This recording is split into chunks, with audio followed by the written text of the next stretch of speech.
तालुक्यामध्ये या गावाचं नाव, या जिल्ह्यामध्ये या गावाचं नाव या शाहिरी माध्यमातून साता समुद्राच्या पलीकडे ज्यांनी नेलं, असे आमचे प्रेरणास्थान, कलगीतुऱ्याचे प्रेरणास्थान, या गावाचे वैभवशाली नाव आहे ते भास्कर बुवा, त्यांच्याबरोबरही त्या संचामध्ये असणारे सर्व ज्येष्ठ श्रेष्ठ कलाकार, ये ज्ञात अज्ञात कोणी या ठिकाणी हयात असतील, कोणी कैलासवासी झालेले असतील. मी माझ्या भास्कर बुवांच्या स्मृतीला अभिवादन करतो. हा छोटासा संच घेऊन या ठिकाणी आपली सेवा करण्यासाठी आलो. मायबापा हो, तुम्ही आमचे आश्रयदाते आहात आणि तुमच्यामुळे ही कला आणि ही मूर्त्या घडल्या जातात. याचं कारण जे घरांची टाकी आहे ते तुमच्या हातात आहे आणि म्हणूनच या मूर्ती घडतात असं माझं मत आहे.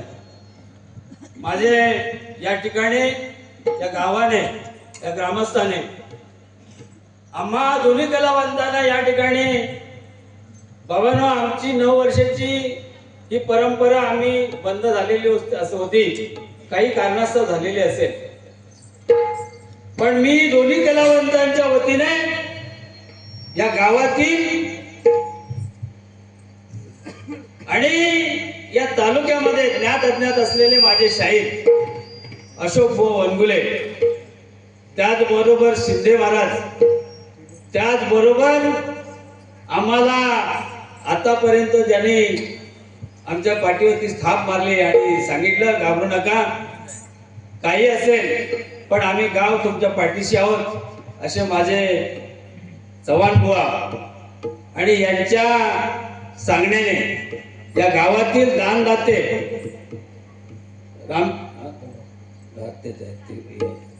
या गावातील जे मानधन प्राप्त शाहीर आहेत यांच्या सहकार्याने, माता भगिनींच्या सहकार्याने, नवतरुणांच्या सहकार्याने आजचं हे असं मोलाचं या ठिकाणी उत्सव साजरा करताय. त्या सगळ्यांच्या चरणी नतमस्तक होतो. आज या ठिकाणी माझे तुकारामजी रेणसे या गावाचे पंच आहेत, त्याचबरोबर माझे स्नेही मित्र बारसकरवाडी, सेडवाई बारसकरवाड्यातील माझे मित्र रामचंद्र बुवा या ठिकाणी आहेत. या गावचे परीक्षित म्हणून माझे शिंदे महाराज या ठिकाणी आहेत. त्याचबरोबर आम्हा कलावंतांना सदैव ज्यांचा वरदहस्त असतो ते माझे भास्कर बुवा, नाही सॉरी बारसकर बुवा आहे, यशवंत बारसकर आहे, अशी सारी तोलामोलाची मंडळी आहेत. आम्ही पामाराने आणलेलं उत्तर आपल्याला सादर करणार आहोत. न्यायदाते या ठिकाणी बसलेले आहेत, माझे प्रश्न करते आणि आम्ही आजपर्यंत हा संच चालवला. आता आम्हाला तुमच्या सगळ्यांच्या कृपाशीर्वादाने, तुमचं वरदहस्त आमच्यावरती असल्यामुळे आम्ही या जिद्दाने सांगण्याचं धाडस करतो. सकाराम माळी आणि अनंत हंबीर आजपर्यंत 42 वर्ष सातत्याने ही कला सादर करत असल्यामुळे तुमच्या सगळ्यांच्या पावन पुण्याने आम्हा कलावंतांना गौरवण्यासाठी मला कोकण भूषण पुरस्कार प्रदान करण्यात आला. त्याचबरोबर माझे बंधू आणि आम्ही एका पतारीवरती जी कला जोपासली ते माझे अनंत हंबीर यांना जीवन गौरव पुरस्कार मिळाला. या ठिकाणी मला प्रतिस्पर्धी मी नाही म्हणणार, माझे हरिभक्त परायण आणि त्यांचे असलेला तो संच आहे, ते संचाचे सगळे बुद्धिवंत, कलावंत, प्रवीणजी घाटविलकर आणि हा संच चालवण्यासाठी माने बुवा त्यांच्या बरोबरीने नित्य नेमाने सदैव त्यांच्या पाठीशी असतात, अशी तोलामोलाची मंडळी त्यांच्या बरोबर आहे. त्यांनी मला प्रश्न विचारलेला होता, त्या प्रश्नाचं उत्तर माझी तरुण मंडळी देणार आहे. कारण आम्ही प्रवीण बुवांना सांगितलं, बाबा आमच्या आता वय झालेलं आहे आणि आपण किती वर्ष, माझा नातू या ठिकाणी नाचायला लागला, मला आजोबाला ते थोडीफार त्याची विचार करायला पाहिजे ना. माझा नातू जर माझ्या स्टेजवरती नाचायला आलेला आहे तर आजोबांनी काय करावं. आणि म्हणून आम्ही निवृत्ती घेतलेली आहे. आणि माझ्या मायबापा निवृत्ती घेतली म्हणजे या पाठीमागे असलेला संच त्याप्रमाणे घडलेला आहे. घडवण्याचं काम तुमच्या आशीर्वादाने झालं, आमच्याकडे काय नाही झालेलं. आणि म्हणून महाराज, आम्ही आपल्या प्रश्नाचं उत्तर माझी मंडळी देते, आपण त्याची परीक्षा करावी आणि खरं ते खोटं निवाडा आपल्या हातात आहे, हे आपण कराल अशी मी तुम्हाला प्रार्थना करतो. आणि इथेच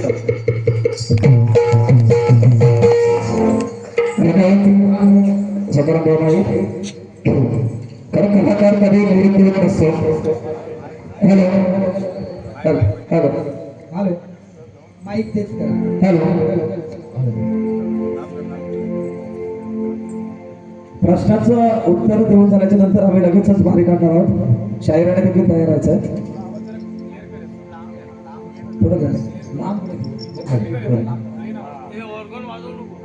आवाज प्लेट ठेवा. रसिक प्रेक्षक मायबापांच्या चरणी प्रणाम. आणि आजच्या या प्रश्नोत्तर बारीसाठी जे पंचमहोदय इथे उपस्थित आहेत, जे काम पंच म्हणून करत आहेत, त्यांच्या चरणी देखील नतमस्तक होतो. आमचे प्रतिस्पर्धी शाहीर ज्याने हा विषय आम्हाला सोडला आहे, त्या आमच्या शक्तीवाल्या शाहिरांना देखील आम्ही नतमस्तक होतो. आणि आमच्या ह्या प्रश्नाचं तुमचं उत्तर देण्याआधी आमचे दोन्ही गुरुवर्य सखारामभाऊ माळी, अनंतभाऊ हंबीर यांना देखील आम्ही नतमस्तक होतो. आणि आमच्या शोधकार्यानुसार, आमच्या वाचनातून आलेला आणि शाहिरांनी जसं आम्हाला या प्रश्नाचं टीप किंवा अटीबद्दल सांगितलंय, त्या अटींचं काटेकोर पालन करून आम्ही हा प्रश्नाचं उत्तर देण्याचा प्रयत्न करत आहोत. खरं खोटं मत पंचमत वाटतीलच. शक्तिमालांच्या प्रश्नाचे उत्तर आम्ही देत आहोत. प्रश्न असा होता, जरा शांतता ठेवली तर बरं होईल. एका